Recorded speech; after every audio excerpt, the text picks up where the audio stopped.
Barry Eugene Wilmore, Captain, Navy. Tennessee Technological University, TTU. I'm actually on the board of directors now. Board of trustees, it's actually called. And majored in electrical engineering. The whole time I was there, I was the only football player that majored in electrical engineering because the two don't mix. If you want to do something hard, major in double-E and play football. Oh my.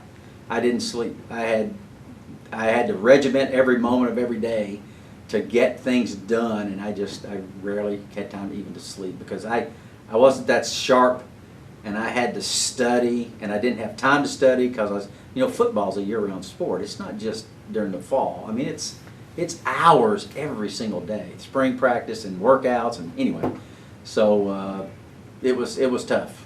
But again, that built a lot of character too. And I did finally get to the point where I could look at something, at least my short-term memory was good, which really helped me in flight school.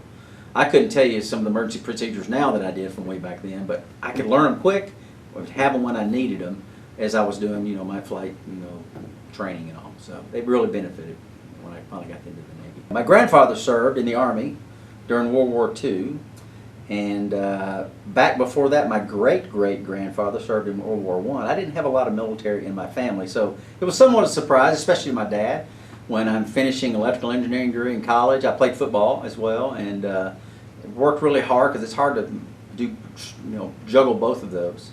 That when I said I think I'm going to join the Navy, he's like, "What? You're going to do what?" Because I didn't have that any kind of military much experience in the family. Certainly not someone that stayed in for a full career. So, but my parents were always supportive in sports and everything else. They raised me raised me in the church. Christian. Love the Lord, love my Lord Jesus Christ, and that's something that's always that they instilled that into me. It's not because of that, but it's certainly they took me to church and taught me the Bible, those type of things, which is very important. So, so I continue to try to teach my daughters that today, and so that's very important in our lives. But always supportive of everything, and even my dad, who was reluctant to see me go in the Navy because he envisioned me being gone all the time and never coming home. I'm never home for Christmas. But my whole career, I've made it an effort to go back to home and be there as much as possible. So maybe more so than some, but because I wanted to, obviously. But also it made my dad happy, my mom too. So that was a big part of growing up, and that's the main reason I joined the Navy, was not to fly airplanes necessarily. It was I had a patriotic tug to do my part, and that's the main reason I went in. I mean, I even had a girlfriend at the time that really we broke up because she didn't want that lifestyle, and I just felt like it was something that I had to do, and I didn't choose it over her. It's just the way things work out. But I just really felt like I needed to do my part for my country, and I didn't know how that would play out. And in my mind's eye, flying an airplane, a jet airplane, was something that seemed intriguing at the time. I hadn't even flown anything before that. Was I going to get airsick? I didn't know. So I just stepped out on faith, and off we went. And I talked to a Navy recruiter and an Air Force recruiter, and there was no question that I was going to go Navy after talking to the Air Force recruiter. It was just one guy. But what I know now, and I will say this, what I know now about the two services, they are 180 out. They are completely different as far as trust in their people, and I am so glad that I chose the Navy for the Air Force. I joined in 1986. It took a while to get in for various reasons, but I went to Aviation Officer Candidate School. My Marine Corps drill instructor was Tiberius Gerhardt, Gunnery Sergeant, United States Marine Corps. And I loved the discipline. The transition from civilian life to my first training experience, I don't know if it's that I was wired this way or my parents instilled it in me, but I got to Aviation Officer Candidate School at NS Pensacola, and it was, it's like you saw in an Officer Gentleman the movie. It is people screaming at you and discipline, and I absolutely loved it. Still do. I mean, I look back on those days and marching and running and order arms and playing with a rifle and doing all those things we did, and I just absolutely ate it up. Matter of fact, when I first was standing there on the the porch, and they're teaching you how to stand at attention, and they're not doing like, here's how you do it. They're like, blah, blah, blah, blah, blah, you know, they're screaming at you. No, here's what you do. You got to do it like that. And I didn't know it at the time, but these are just guys that are in their last week graduating from the course. I didn't know that. I didn't know anything. But they're just teaching how to stand at attention, teaching you, starting to get that discipline in you. The guy next to me wets his pants. And I'm trying to keep from laughing. As a matter of fact, they pulled a guy, the regimental commander, they pulled him out and pulled him over and said, son, if you think this is funny? I'm like, no, sir. He said, we're going to send you home. That straightened me up. There was not even a smirk on my face. I just thought it was just humorous, all this stuff that was going on. And I wasn't laughing. I was just not being firm-faced, I guess. Well, I was after that because I didn't want to go home. He squared me away. And so anyway, when it finally got the drill instructor, finally I realized that these guys were just nothing compared to the drill instructor. When you do jumping jacks, when you're slapping your hands and slapping your thighs and you're doing it like this fast for 45 straight minutes, boy, that gets your attention. And I mean, where there's like a film of sweat all along the hallway because there's 60 guys or 80 guys in line, jumping jacks for 45 straight minutes as fast as you can go. I mean, it breeds a lot of discipline in you. That's just one example of many. So I ate it up. 14 weeks, it was wonderful. I look back and even then, I don't think I was down about anything. There's some things, the drill instructor, you know, he finds my locker open twice before 9 o'clock on the same day, and he takes my rifle. He said, hopping pops are a 4-count exercise. Down on your face, push up, stand up, jump up, that's 1. So it's like a 4-count where you go down and up. It's like a burpee. He said, hopping pops are calls me into his office, hopping pops are a 4-count exercise. You will do 1,000. Begin. This is the second time he's got my rifle because apparently I left my locker unlocked. I don't think I did. But anyway, so I'm like, 1,000. So I start. You got these steel-toe boots on, and I start going down, up, and he doesn't want me to count out loud because they're working. It's in the drill instructor's office. They all got 4 desks in there. And there's other people coming in getting screamed at. You didn't ever want to go to the DI's office. So I'm in there. People are always in there PTing because they've done something stupid, like me. I remember I got to 387, and I was dying. I mean, my shins were on fire from pulling those steel toes up. Every time I was dying. I was drenched. And I thought, okay, I'm never going to make 1,000. I'll never get there. I will die first. So when you finished a task, you snap to attention. You say, sir, mission accomplished. Aye, sir. And at 387, sir, mission accomplished. Aye, sir. And he looked at me. You know, I could see him. You never look directly at the drill instructor. I could see him in the corner of my eye, and he leaned over, he grabbed my rifle and threw it at me, and I went, boom! Get out of my office. He knew I didn't do 1,000, but he let me go. I don't know why, because he had pity on me, I guess. But anyway, stuff like that, it builds character. Like I said, I ate it up. Completed that 14-week wonder, and was fortunate enough to be the regimental commander, and went through and got commissioned as an ensign, and from there headed down to Corpus Christi for flight school. Went through the initial flight school, primary flight school. Of course, I joined the Navy because I had this, dream of maybe potentially landing on aircraft carriers. So the first wicket to do that was to select jets out of primary, which fortunate enough to get that. Amazed that I am even there. I mean, in 1986, the movie Top Gun came out. Now, I had already, done all my paperwork. I didn't know anything about anything. I thought an F-16 was a Navy airplane. I didn't know. I knew nothing. I didn't even know it was an F-16. I could just tell you what it looked like. And somebody eventually, well, that's an F-16. That's an Air Force airplane. So I didn't know anything. So I'm signed up, heading towards the Navy, though I wasn't there yet, and Top Gun comes out. And Top Gun, looking at it now, is a very hokey movie. But the first 5 minutes when the slow motion and steam from the catapults and all the F-14 and the launching, that was way cool. The music, So, and here I was getting to live it. I mean, I was actually bird haircut, going down to Corpus Christi, about to get in an airplane and learn to fly it. I'm like, I can't believe this is happening. Again, loved it. Loved it all. My instructors were wonderful, took extra time to help me and teach me, and just absolutely wonderful. Loved it all. And from there I went to Meridian, Mississippi, the Fighting Frogs, and flew T-2s. Went to the ship for the first time, USS Lexington. So we go, they bring you down 4 airplanes, and the 5th one is usually a lead. So you're always solo. You don't go with anybody in the airplane with you. So you go down and you fly over the ship and you break. 17-second intervals so you can get your nose to tail. So the first one can touch down, trap, get him out of the wires, reset the wires so the next one can land. So 17-second intervals. So I think I'm -3. No, I'm sorry, I take that back. The instructor was in the airplane by themselves. They were -4, and I was -3, as I recall. So we come in, I break, and I field carrier landing practice. We'd done hundreds of landings, practice landings.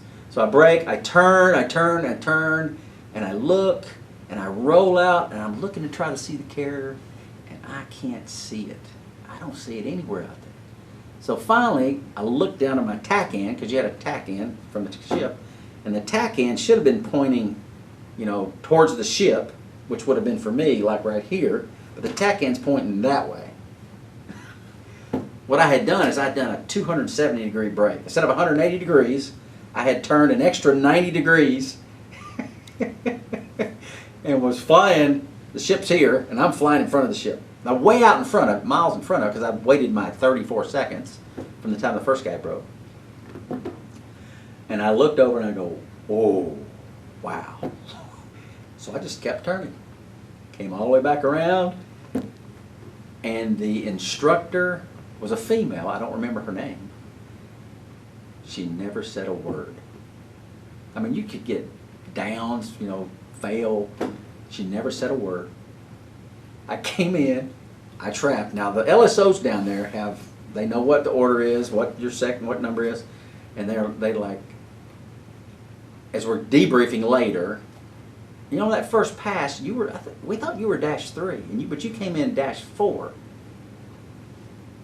And the female instructor said, we worked all that out. Never said a word. I passed, but you know, giving something away like that to ship. Anyway, that's what happened the first time I went to the Lexington. I remember looking down going, wow, that's little. I'm going to land on that. But to actually do it, and the first time you do touch and go first, as I recall, and I remember the first time I did the touch and go, and started, you know, add power. As soon as you hit the deck, you add power, and rising up and seeing the ship go beside. I'm like, wow. Still puts, you know, makes my hair stand up on the back of my neck. It's cool. Cool. I loved the fleet name. Loved it. Got my 5 arrested landings, and then moved on to VT7. Flying the A4. Went to the USS America on the ship that time. Here's what I thought when I first landed on the America. Compared to the Lexington, Lexington's a, you know, World War II era, much smaller, and I'm like, wow. I mean, it's almost like looking for a follow-me truck to follow out of the wires. It was so big compared to the Lex. That was my first thought. Now, typical for training command, carrier qualification, CQ, you launch from the land, you do your CQ. When you trap, they refill you. You trap, you get all your traps, everything done. Refill you, they shoot you off, and you go back to the beach. You don't stay the night, and so I didn't spend the night either of those times on the carrier. I didn't spend the night on the carrier until I carrier qual CQ'd in A7s, because that's the first time you do it at night. So you're there, you do more day, and then you do night, and then you're there actually overnight a couple of days. Got the whatever number of landings we got there. And selected A7s to fly the Corsair 2. Went out to Wilmore, California. I think that was VA 122, as I recall. And went through that training. Loved it. Those instructors, one of the guys' call signs was Xenon, because he was his oratory skills were just amazing. How he would talk. It was Xenon, and there was another guy named I forget his name. Maybe it was Beef or something like that. Anyway, he came in one day, and his hair was just like a haircut. Like, did a kid cut your hair? And he just said, no. I sat down at the, with the barber, and I said, give me the absolute hokiest haircut you can do. Of course, he didn't do that. Whoever cut his hair, the barber, did a horrible job. But he made a joke out of it. It was just fun. Just fun. We went down to El Centro on weapons detachment, practicing dropping bombs, and I had an affinity for dropping bombs. We're doing nuclear deliveries. I can say that now. Where you come in and you designate over the target as you fly over at 200 feet, you pull and you release the bomb over your shoulder. Over the shoulder, where the bomb goes way up and then comes down and then target. I think I got a 20-footer, like over the shoulder. And other ones you would come in and you'd pull a certain distance from the target, like 3 miles away. You pull and you'd loft the bomb 8 miles up in the air, whatever, and it would come down and hit the target. And then after the bomb came off, you would turn and try to get down close to you're trying to survive the nuclear blast. So there's just all these type of over-the-shoulder deliveries, loft deliveries. I've done lateral toss bombing at 100 feet, where you sling a bomb sideways to stay away from the threat. And just, the A7 was, 60-70% of our training was low altitude. It was unreal, wonderful. Going over mountaintops and pulling inverted down the backside just to stay snug the mountaintop. It's just, loved flying the A7. Loved it. Now, that wasn't my first choice. I wanted a pointy nose airplane. I wanted F-18s, but they didn't give any F-18s for 3 months before or after when I got my wings. For whatever reason, they just didn't have them available. So I put F-14 because I wanted pointy nose. Oh, I am so glad I didn't get F-14s. Single seat, A7, what we did, what I had experienced, it was just absolutely wonderful. And it was small. The A7 was kind of going away, so it was a smaller replacement air group RAG. It was smaller squadron, smaller, not a lot of instructors, and it was like family. It was just, wow, it was awesome. And when we went to the ship there, it was USS Independence. First time I did my night traps was on the Independence. Yeah. I think over the course of my career, I landed on 10 different aircraft carriers. I deployed on 4, but landed on 10.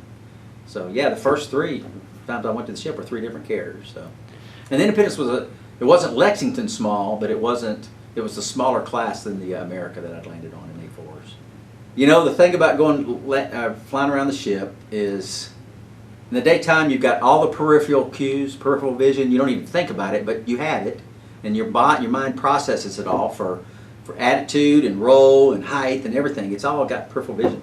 Night you got none of that. You got the landing aid, the ball we call it, the Fresnel lens.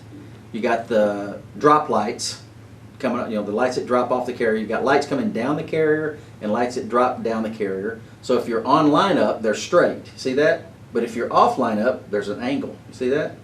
So if you're right of course or left of course, you see the angle. So if the lights are straight, you're on center line. And you don't ever look at that. You're not supposed to. You see that out of peripheral vision because you're supposed to keep watching the landing signal aid. A lot of people know this, but Fresnel lens has datums, green lights on the side, and a lens mirrors in the center. So you keep the ball in the center of those datums. That's below glide slope. You don't want to see way down here. If it gets red, you're way below a glide slope. There's a ramp on the end of the ship. You don't want to hit that. Anyway, so you fly that glide slope down and make sure out of your peripheral vision that your lineup's good. And landing signal officers are back there to help you out. Right for lineup, come left, standard calls. So the first time at night, no depth perception. It is way different. And a lot of guys, there's some guys I would say that just hated night landings, night ops, because it's scary and they didn't want to die. I didn't either, but I love the challenge of it. Oh man, give me a night trap. I got 226 night traps total.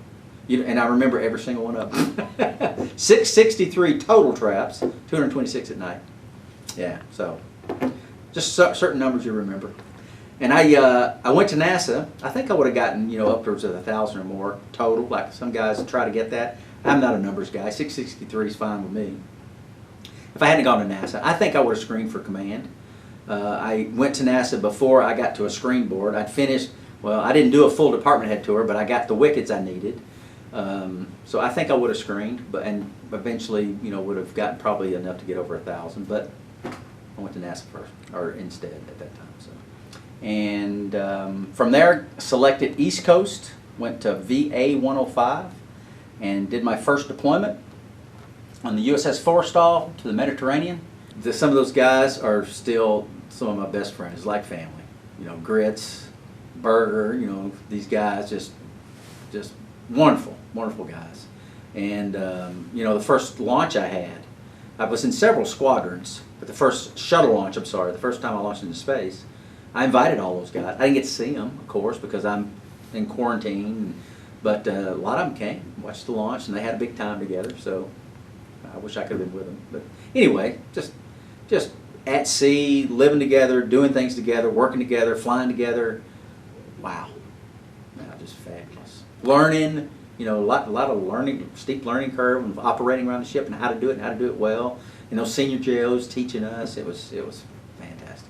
And we were the ship in the Med. We actually got delayed.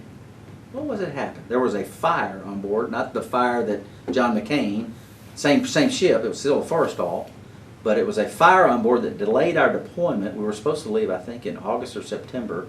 I don't think we left until October, November, something like that. And instead of a 6 month, I think we were only gone 5.5 or something. Anyway, my memory's a little fuzzy. But we got delayed a little bit, but we still went and went into ports and did all that neat stuff that you do in port and sea. I'd never been. I'm an old country boy from Tennessee. I'd never been anywhere. Marseille, Mallorca, where they have the pearls. Cartagena. Goodness, I've been all over the Med. Naples, Rome. We went to Jeddah, Saudi Arabia, and I got a story there too. Bahrain, over in the Persian Gulf side. Cyprus, Malta. Been to Jerusalem twice off the ship. Went to Tel Aviv, Antalya, Turkey, Izmir, Turkey. Just all kinds of places. Just, again, sights I'd never seen, memories I'd never had. One thing I did is every port we go into is, I can't believe I'm telling this, but I'll tell it. Fine. Every port we go into, at the time, there was always a McDonald's. Nothing else, no Burger King. This was 30 plus years ago, or 30-ish years ago. And so I thought, you know what, I'm gonna get a Big Mac every McDonald's, every port I go to. And I did that my entire Navy career. I'd go get McDonald's to find the best and the worst Big Mac on the planet. The worst Big Mac on the planet, Wiesbaden, Germany. And by and large, Germany has the worst Big Macs. They make them about the same around the globe. They have special sauce and 3-layer, all that. So that's why I did it. I don't eat McDonald's unless I go somewhere. Anyway, the best on the planet, Scuba Japan, by far. So if you're ever getting scuba, get the Big Mac at the McDonald's just to the east. To the east of downtown. I personally did not escort a Soviet aircraft, but we had guys off the ship that did like a Bear once, Soviet Bear. Knife in the back, Krivac, kind of how we did the recce, try to remember what things were. So we saw that, and that was back Cold War at the end, before Perestroika. So they were the enemy. They were. And then I wound up training over there with them. When I flew on a Soyuz, and it's definitely amazing when you think about what was taking place and what I was training for, my first deployment, and what I've done, the last 10 years of my life. So came back from that, somewhat of a unique story. Hadn't been back a couple of months, took some leave finally, and went home and my mom and dad built a pool after I left the house. So I'm sitting next to my pool with 2 high school buddies, and they're like going, "What's going on with this Hussein guy? Well, you have to be involved if anything happens." And I'm like, there's no chance of me doing anything, because the USS Forrestal, my ship was getting retrofitted or getting changed out so it could handle Hornets, F-18s, and my squadron was going to transition to the F-18. I said, there's no chance. As I'm saying those words, my XO is calling my house. And my mother answers the phone. She comes out. She says, "Barry, your XO wants to talk to you." And my call sign was Butch by this point. So Butch, he said, I need you to come back. I can't tell you why. I just need you to come back now. So I got my truck and I started driving back from Tennessee back to Cecil Field in Florida. And when I got there, I found out that I was getting pulled from that squadron and sent to VA 72, who was deploying no notice on the USS Kennedy, heading over to support what was taking place in Kuwait. So I did some quick field carrier landing practice, FCLP, got ready and headed out, and went with that guys I didn't know, and at sea again. So basically, as it turns out, I spent almost 2 solid years at sea with a couple of little breaks, because I went over, did all of Operation Desert Storm, which was the build. Desert Shield, which was the build up to Operation Desert Storm, and was through that. Went through night. I was the day one player. The actual conflict started at night. We had guys that went in for the first night wave. I was on the first day wave, and throughout the whole process, completed a total of 22 combat missions and various stories that I could tell about those things. And that was a combat deployment.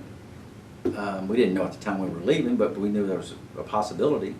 I think there were 6 aircraft carriers in the region. I think 4 were operating in the Persian Gulf. It was at least 3, but I think it was 4.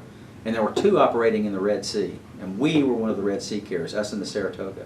So all of our missions, they would do, we do cyclic ops off the carrier, where you launch, you do 1 cycle, hour and a half-ish. They launch another wave, and then that wave lands, and they were doing cyclic ops. Well, we couldn't do cyclic ops from the Red Sea because it was too far. Our missions were 4.5 to 5.5 hours each. So we'd launch, we'd hit Air Force tankers over Saudi Arabia during Desert Storm. We'd go in country, do our business, come back out, hit them again, and just amazingly wonderful. I hit those tankers coming out, and then if it was a day mission, me and my wingman, we'd go down into the weeds, and we'd fly 400-mile low level through Saudi Arabia back to the ship in the Red Sea. It was awesome. It was awesome. Just impromptu. There's a mountain. Let's fly towards that mountain. It looks like a gully. Let's go down that gully. Just heading towards the ship. Because in A7, having enough fuel in an airplane that has only one place to land on an aircraft carrier, and making sure you have to preserve your fuel. The great thing about the A7, it was an attack bomber. It was a single engine. We don't have many single engine airplanes successful on an aircraft carrier, but the A7 did well, and it did burn a lot of gas. So you could do a low level for an hour and still have plenty of gasoline on the ship. I love that airplane. Information wasn't as readily available. I wrote a letter after my first mission. It took 18 days before it got to my mom and dad. So they didn't know anything about me personally. So we didn't get a lot of information. The intel guys try to keep us appeased as much as possible. Like, I remember flying down the border and seeing thousands of vehicles and looked like 100,000 troops, and just this wave of sand because these vehicles that were driving up the border, and looking down and going, what in the world are they doing? Well, I don't know if you remember the big loop around that Schwarzkopf and them came, and instead of coming from the sea, they came from the west. I sat there and watched it all. I didn't know what was taking place, but every time I fly over today, I'm like, what in the world are they doing? So when the ground war started, they came from the opposite direction the Iraqis were expecting. And we saw it all happening from above. But we didn't have the need to know, so Intel never told us what was going on. We just see it and we go, what's going on down there? What are they doing? They're playing in the sand? What are they doing? Anyway, when they lit off all the oil wells, wow. That all of a sudden there's black fires, or black smoke coming from these fires everywhere. I mean, I guess we all, if you believe in heaven and hell, but if there's a hell, everybody's got their vision what that looks like. My vision, part of it, is what I saw, and that just unbelievable black everywhere. I mean, how many oils did it light off? I don't know. It was a bunch. It's amazing to see from the air. Absolutely amazing. I don't know if you remember they called it the Road of Death. The northern road into Iraq, or into Kuwait from Iraq, and it was just amazing. Just amazing. I wasn't down doing pops and dropping bombs on the road, but we're doing stuff all over the place there. So, you know, I had some night missions where you're going to a kill box. It could have been on that road. I don't know. I don't know. Anyway, so, but yeah, I saw the after effects, sure. Wartime is a little different. Our ready room was aft. It was A7 squadron. We have less officers, so it's always smaller. But you try to build and make it as nice as you can. And it was the squadron. That squadron at the time they were getting smaller and smaller and sending guys off to different squadrons, because those two, as a VA-46 and VA-72, were going away.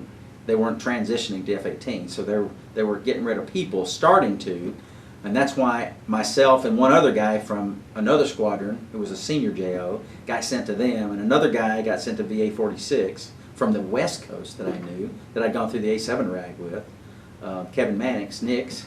He was in VA-46. Anyway, so there was a little bit of, thrown together, but goodness, Bond in there too, and Woody Lewis, Andrew Lewis, he's a 3-star admiral.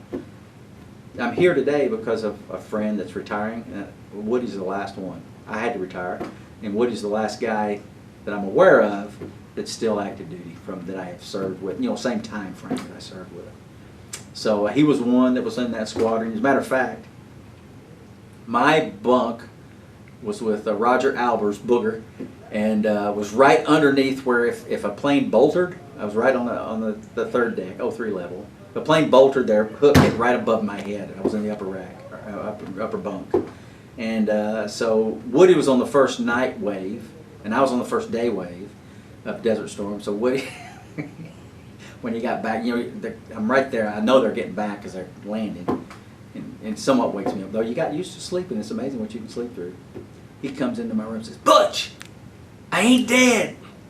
I said, "Good to know, Woody." Anyway, because we didn't know what was going to happen. We had America carriers. We hadn't really been to war in decades. No one had a war, combat experience in almost basically the whole Navy. There was a little skirmish like in Libya, like in 1986, but nobody on our ship played in that. That was just that one nighter where they lost that Aardvark F-111. Anyway, so again, close tightness, fighting, break left, break right when real missiles are being shot at your buddy, and you're hoping you're dodging missiles too that are shot at you, and things that you can't train to dodge a missile. You kind of can play the airplane and pretend, but when you really dodge a missile, wow, it gets your heart pumping. Yeah, so Sharon knows all those experiences, and I only dodged one real, one and another close. It was all both of the same mission for me in the 21 combat mission, 22 that I had. But anyway, so again, just you don't want to go to war, but if there's war and the chance to participate, I was very grateful I was there. Initially, they had an air threat, the Iraqis did. If you know anything about the Desert Storm, they ran from us. They would not engage. As a matter of fact, my first day mission, I'm coming off target, and I look, and I thought I saw somebody shooting flares.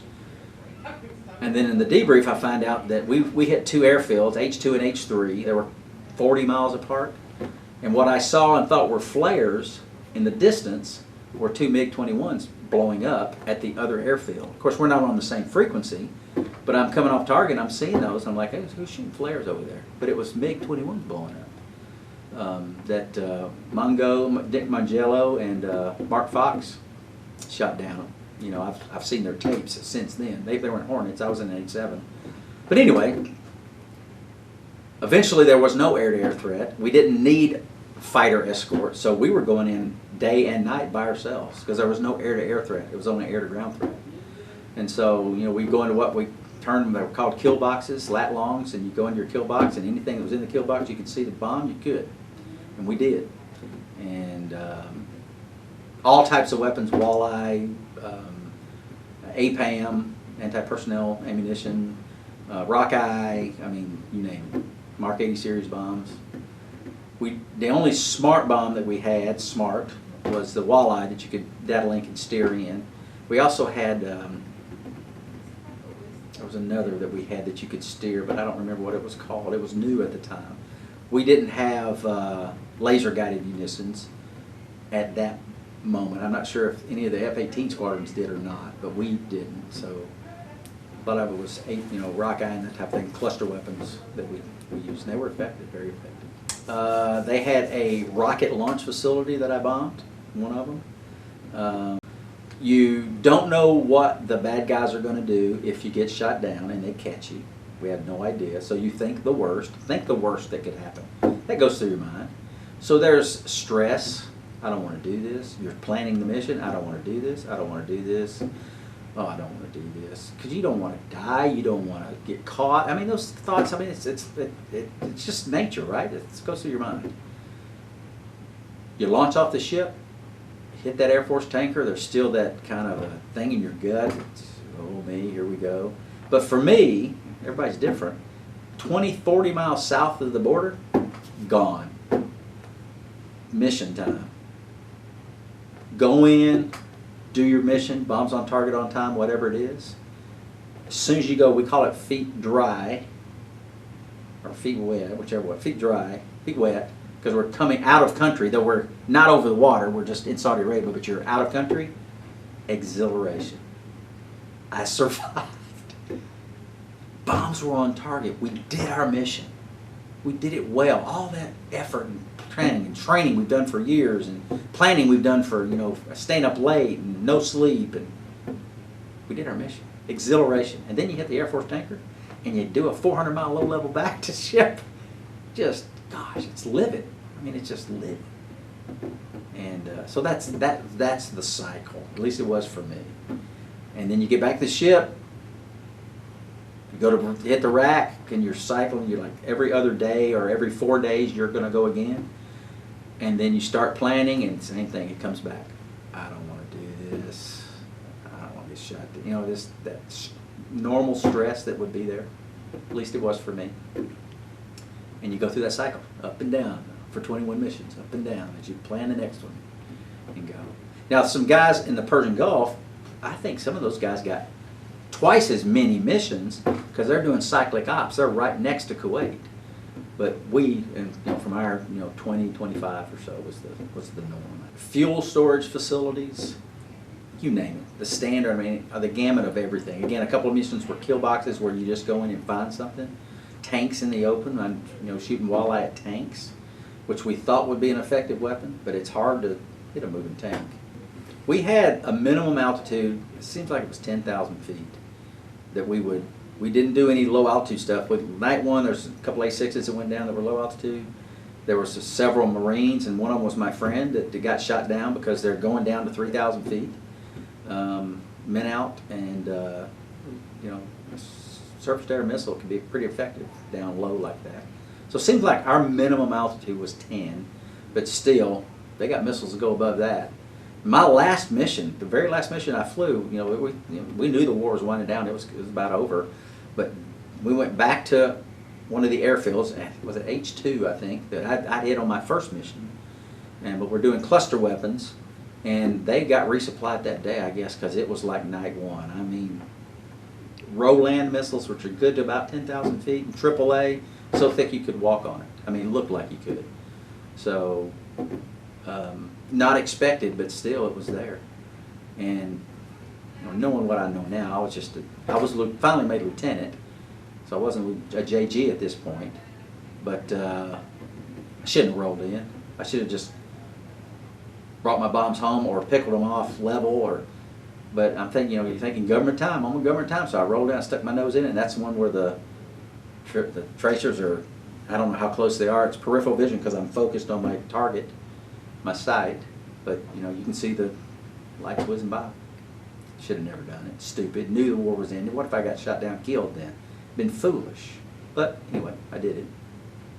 So something.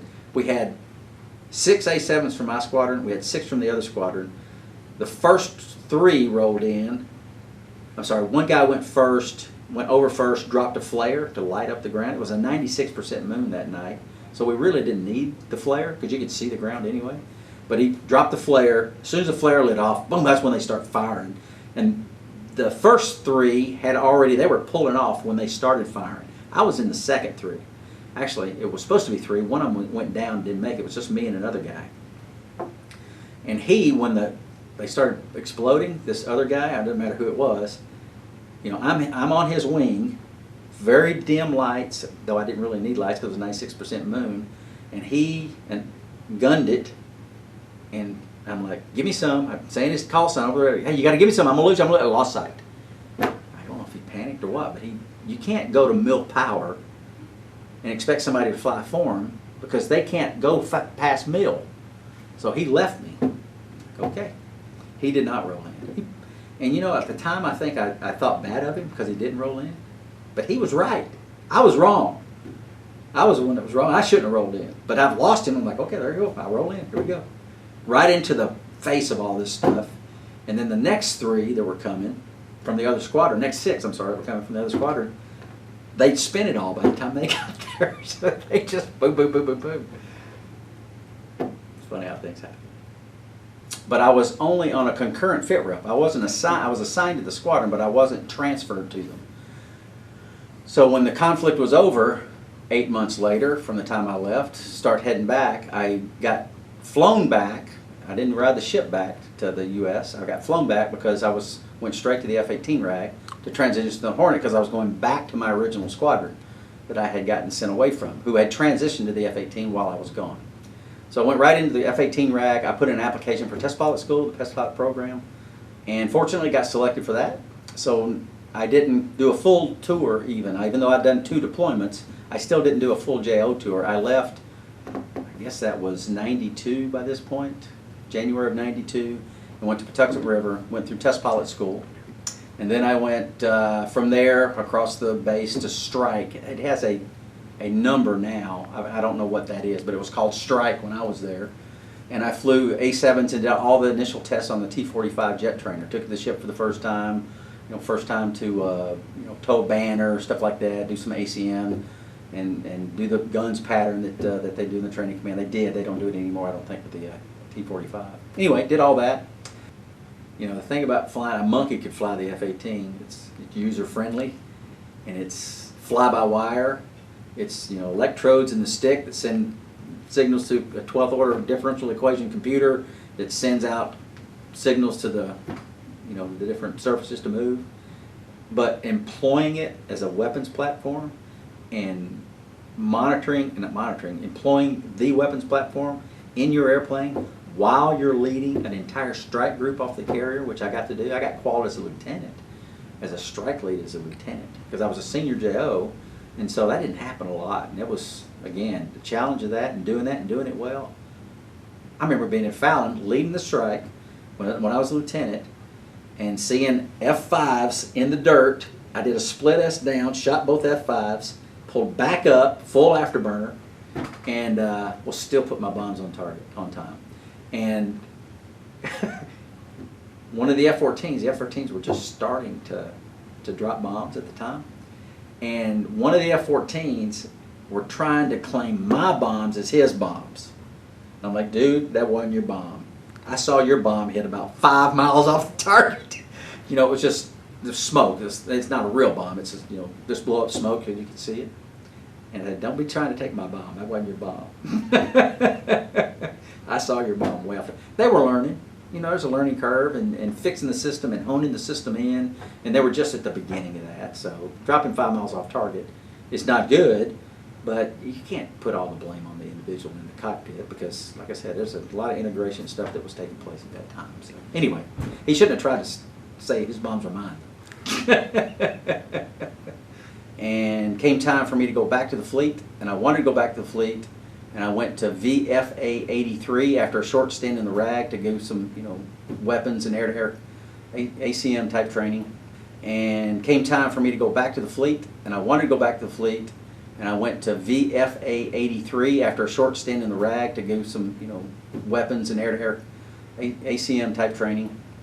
Went to VFA 83, deployed on the Enterprise, the first nuclear carrier, and Operation Southern Watch at this time, flying over Iraq and other places, which is, was quoted, it was green ink, which means combat time because it was over the hostile area. though we didn't drop any bombs while I was there. The 4-day war with Kosovo, I think it was 4 days. It's something. We did all this planning, and we handed everything over to the carrier that relieved us.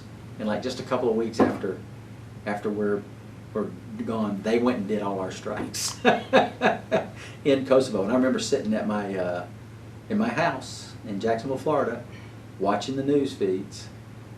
And again, nobody wants to go to war. Nobody wants to be involved in that, because people die. I mean, things. It is what it is. But if it's happening, you want to be there. And having just been there and having to sit and watch it, you desire to be there. I did too. That was off the Enterprise, and it wasn't war, but there were some bad things taking place on the ground, and we're flying overhead with live munitions that could be called in at any time, ready to do business. And I was flying F-18s by this point, and I wound up being the East Coast night vision goggle subject matter expert, SME, for all the F-18 squadrons on the East Coast. I had more night vision goggle time than anybody. And so we had contingencies that we worked up to go into Kosovo, low altitude.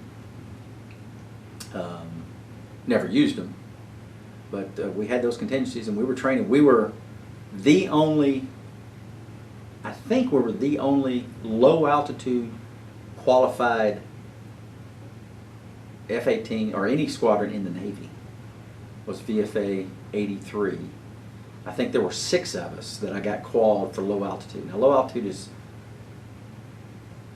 down to 500-ish feet, but you could go lower. But there's a lot of things with night vision goggles that you got to be aware of, shadows and that type of thing.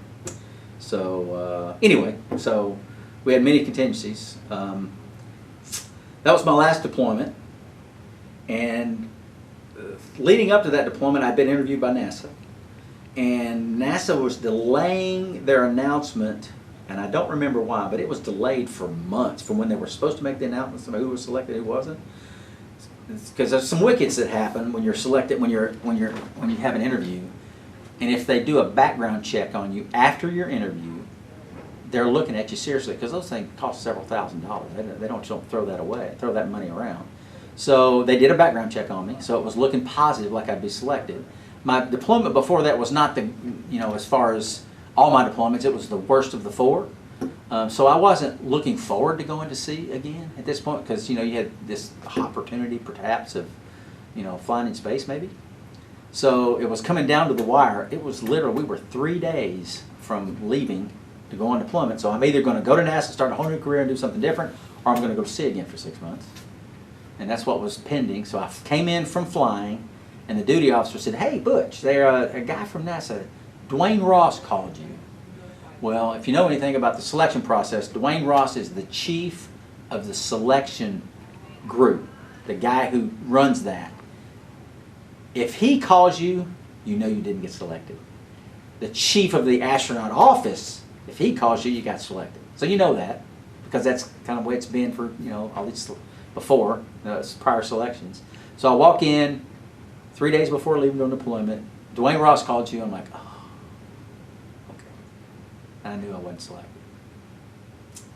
And I went on deployment, and it was awesome.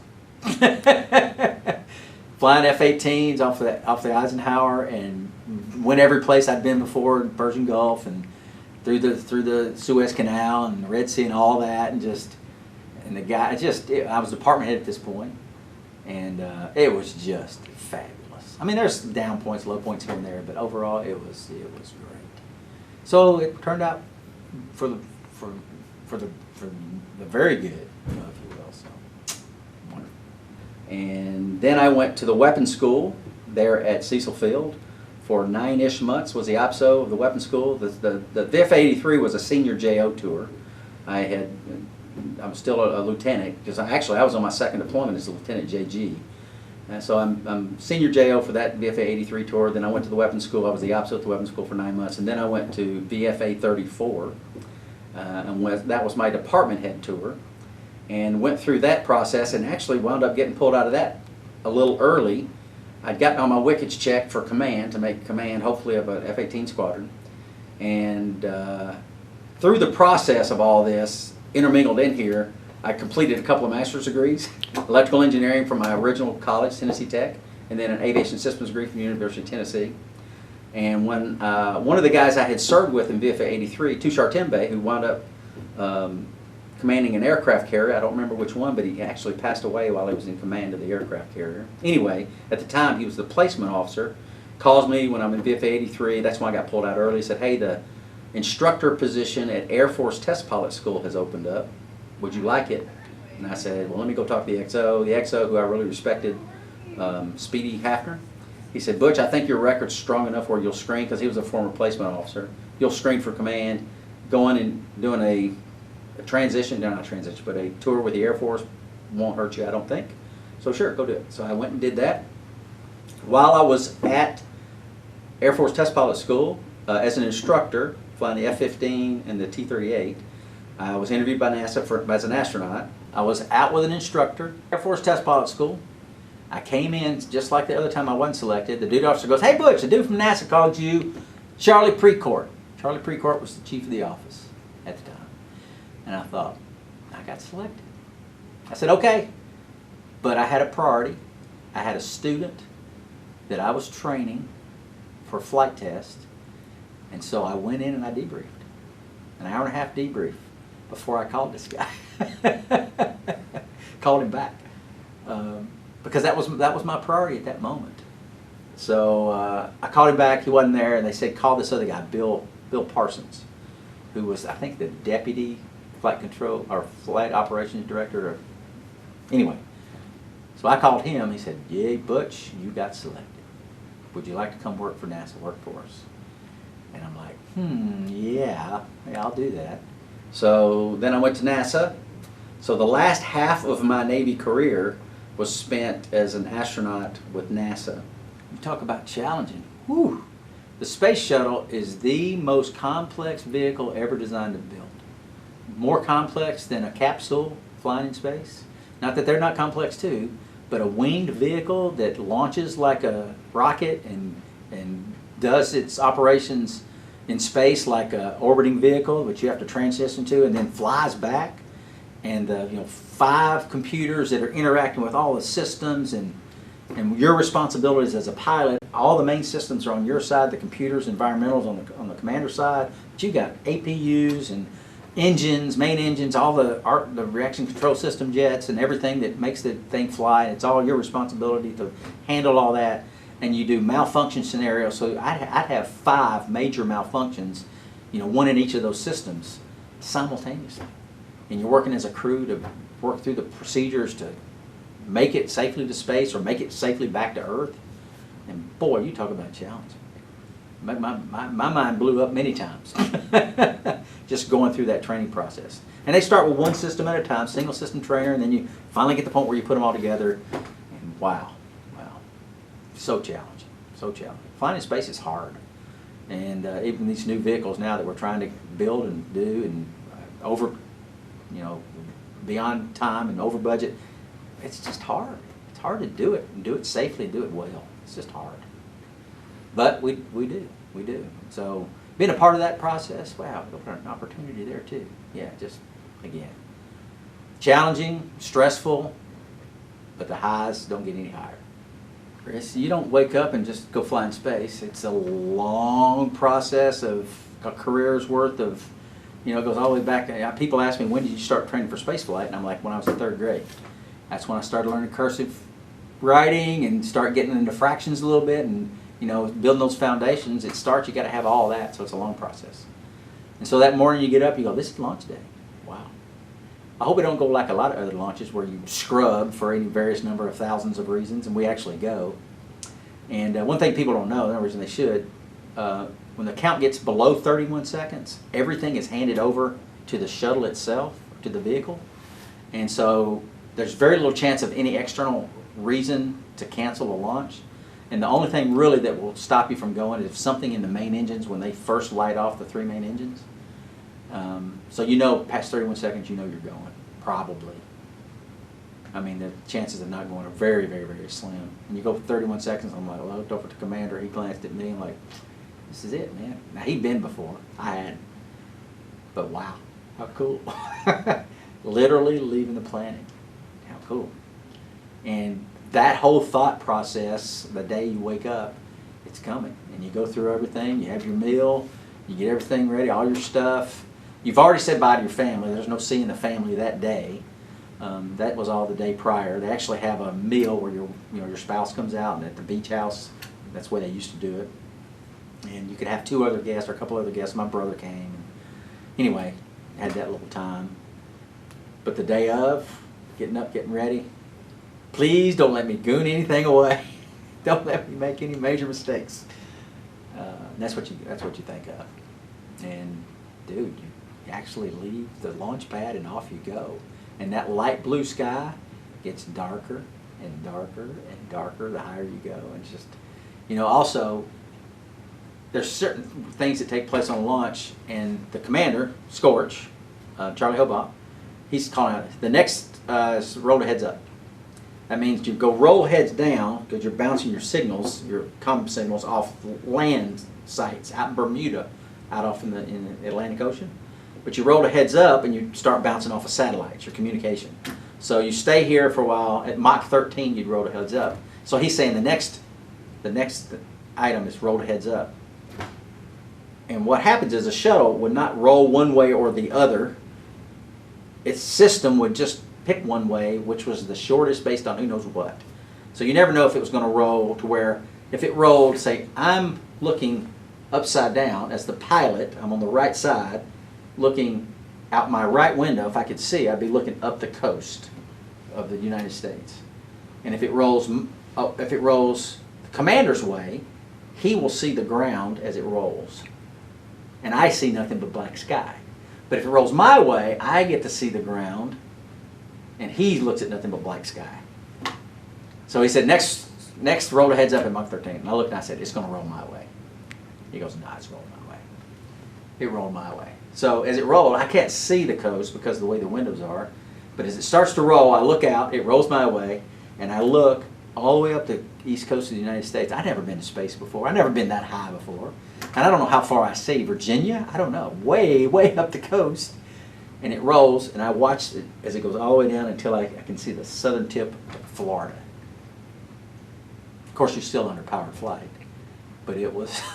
just those memories are emblazoned in your mind. I mean, those are some memories you can't get rid of, even if you wanted to. I don't know why you want to, but I mean, they're just stuck in there.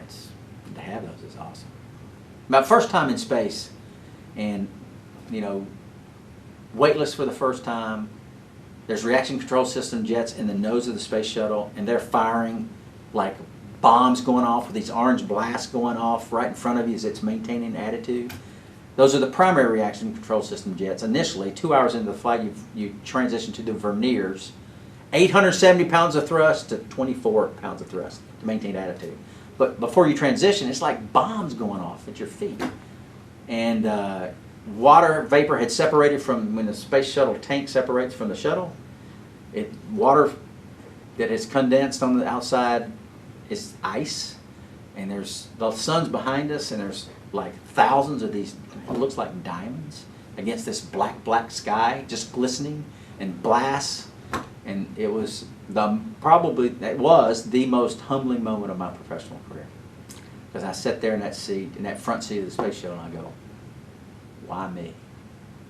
Why am I the guy, the pink body, getting to sit in here and experience this? And it's somewhat similar was when I got that call. Wow, you got to be kidding me. Why me? It wasn't, the magnitude was different, but it was very similar. Very humbling, like, why me?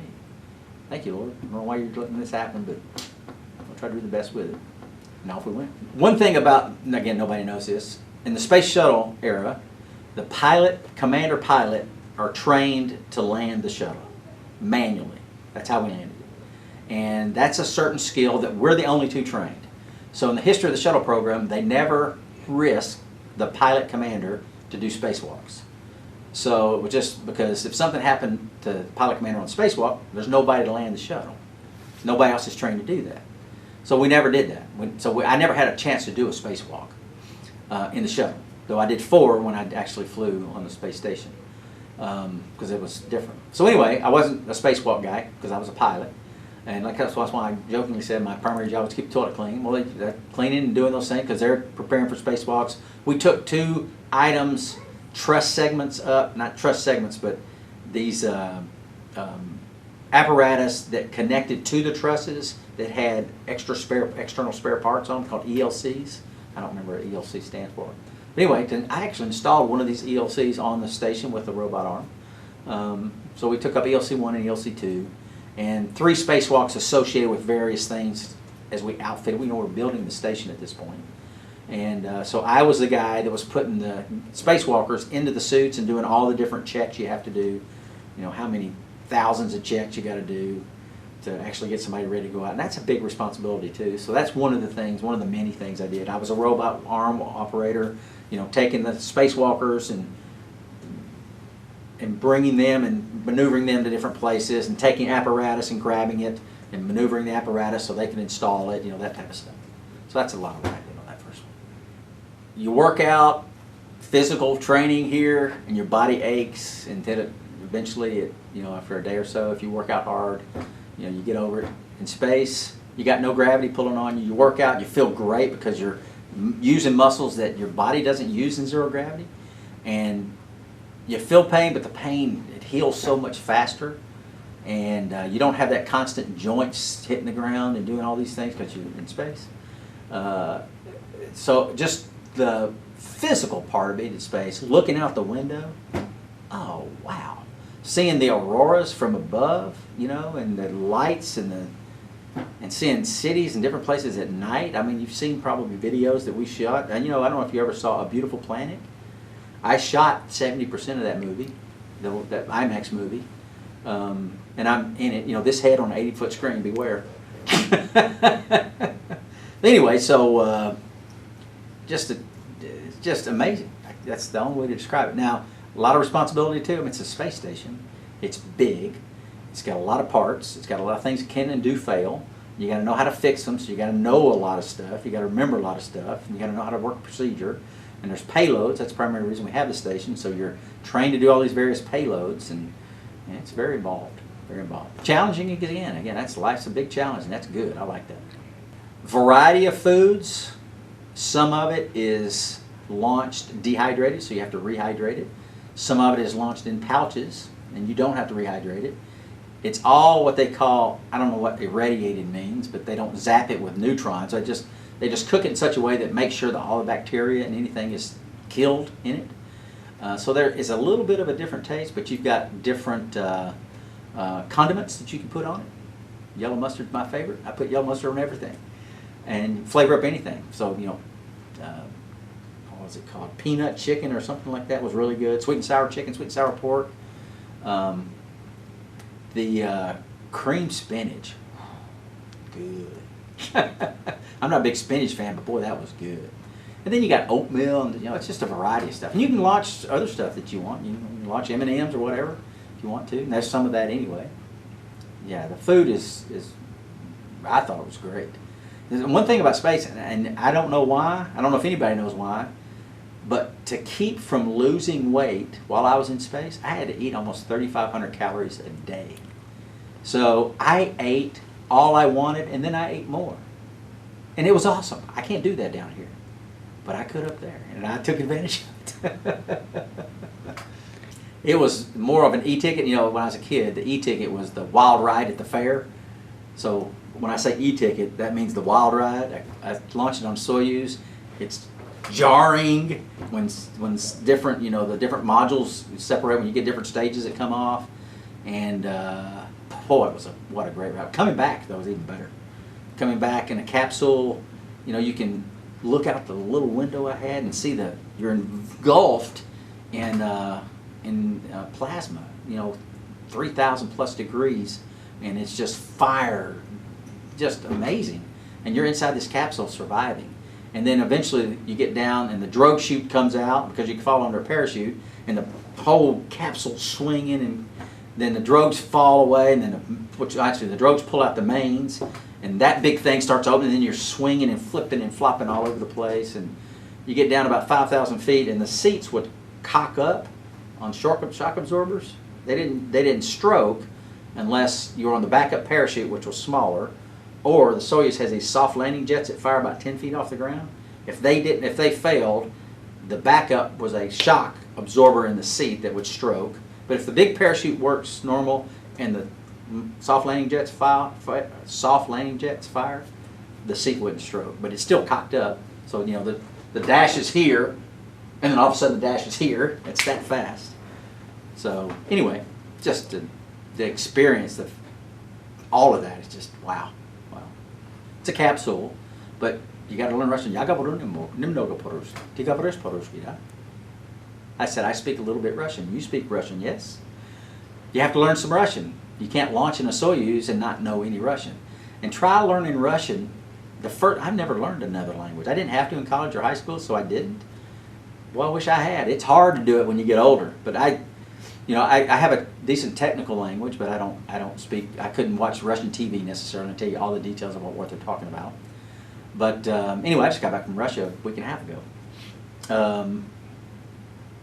But it's different. It's a different culture, but they're passionate about their space program. They're passionate about teaching us. They give us their all and training us.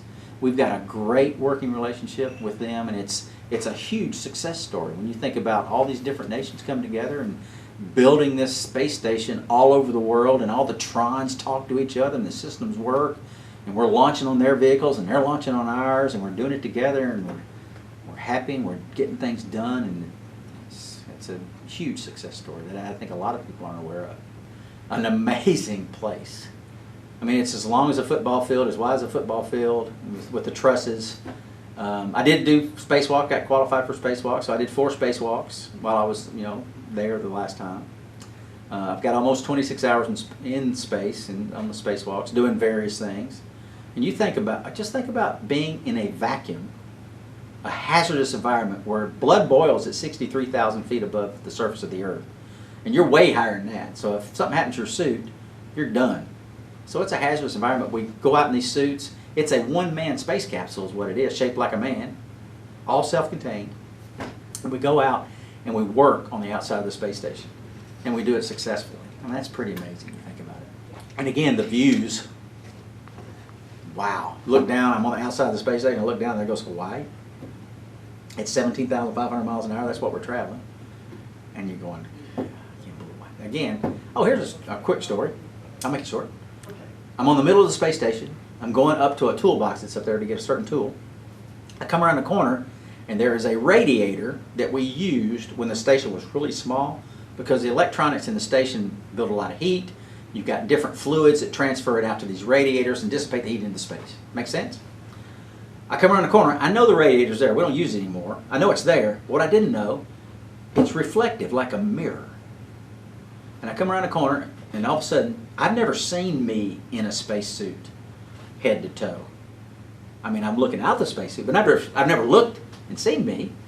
For the first time in my life, I see me and reflected in this radiator. Not perfect reflection, but pretty close. And I'm like, dude, I've raised my visor. It was me in there. And you look to the side, that's when Hawaii went by. And you look out and it's on the light side of the orbit, you don't see stars because the light of the sun drowns it out, drowns the stars out, but it's black as black. And silhouetted against the horizon and the beauty of the blue and the horizon and the blackness. And I look out and I look back at that guy staring back at me. And honestly, I thought, how did you get here? Of all places, Tennessee, raising chickens and cows and had a horse, and how did you get here? And again, by the grace of God, the Lord allowed it, like I said. But to be in that moment, try to put yourself in that moment, on the outside of the space station, going at 17,500 miles an hour with Hawaii going below you, zipping by. Wow. Wow. That was the last shuttle mission. I was the Capcom for that mission, meaning I'm the guy talking. Only pilots were the ascent and entry Capcoms, because you have to, in that environment, ascent and entry, especially ascent, you have to take care of bad situations expeditiously. And so someone that is trained to be in that seat really needs to be the guy communicating everything to you and giving you what you need to know. Because you've got the whole room of people in mission control. Only one person talks to the crew, the Capcom. That's a holdover from the Mercury, Gemini, Apollo days when we flew capsules. It's capsule communicator, Capcom for short. And so all that communication comes through one person. And on ascent and entry, it was always a pilot. So for the last 2 missions, the timing didn't work out for selection for me to be on those missions. But they asked me to be the Capcom. So I was the ascent entry Capcom for both of them. So 135, I was sitting in mission control talking to the crew on launch and on entry. So that's what comes to mind for me. But it was the last shuttle mission. You know, hard in certain respects because there's so much I think we could have done. There were political reasons to end the shuttle program, but there's so much we had learned since Columbia, and the shuttle was such a much safer. It's hard to fly a winged vehicle in space and do it safely. On launch, when you launch, you don't think about this, but there's certain places during launch, they call them black zones, where you can't survive. There's no ejection seat in the shuttle. So until the vehicle gets to a point where the shuttle can fly itself and return to a landing site, you can't survive if something happens. You have to ride certain failures until you get to a point where you can do something to survive. So there's several zones for a winged vehicle that are black where you die. Not so many black zones in a capsule because you got an apparatus that will pull the capsule off with rockets, you know, an abort motor that'll pull the capsule off and get it to an altitude high enough where it can open the parachute safely before it hits the ground. So very few, the black zones are way minimized in the capsule over a winged vehicle. So the shuttle had some wonderful things. We learned so much from Columbia, and it was such a safe vehicle to fly, and so much we could have done with the payload. You know, people don't know this either. No reason they should. You know, they said it was so expensive to launch payloads into orbit. $10,000 a pound of payload. Well, SpaceX is one supplying the space station a lot now. They're like $12,000 a pound. When you think about how much they launch and how much we pay, and so part of the reasons was there were various reasons for getting rid of the shuttle, but there's so much we could have done if we'd have continued to fly it. And we haven't flown U.S. astronauts from U.S. soil since 2011. It's 8 years ago. Last month.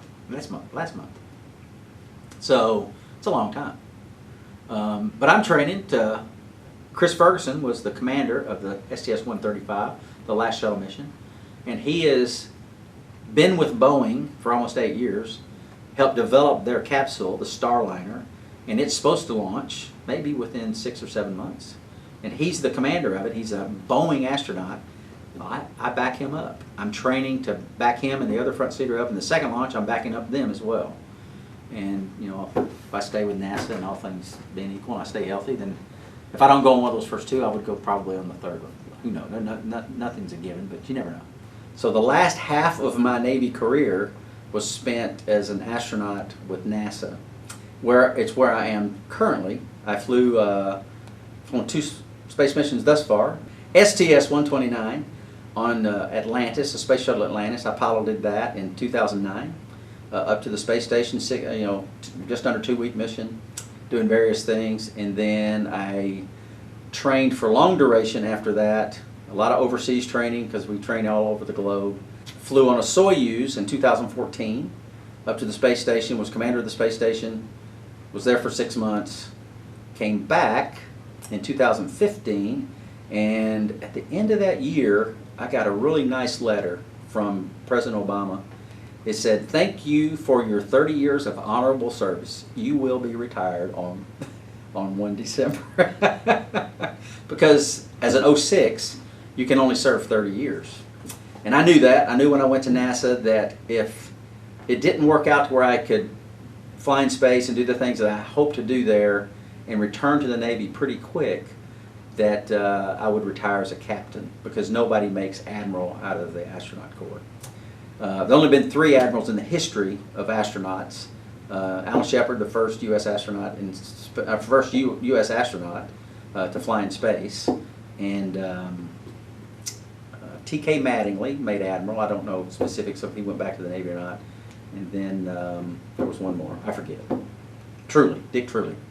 So you know going that you're not probably going to make flag. And Columbia tragedy happened in 2003 where we lost Columbia.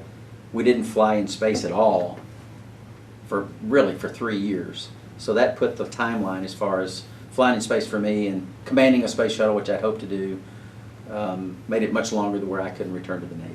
Though I would have loved to.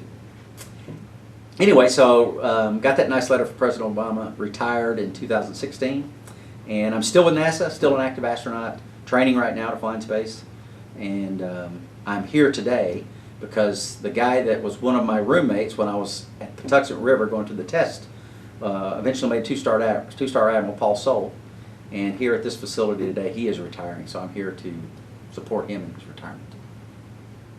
That is it in a nutshell.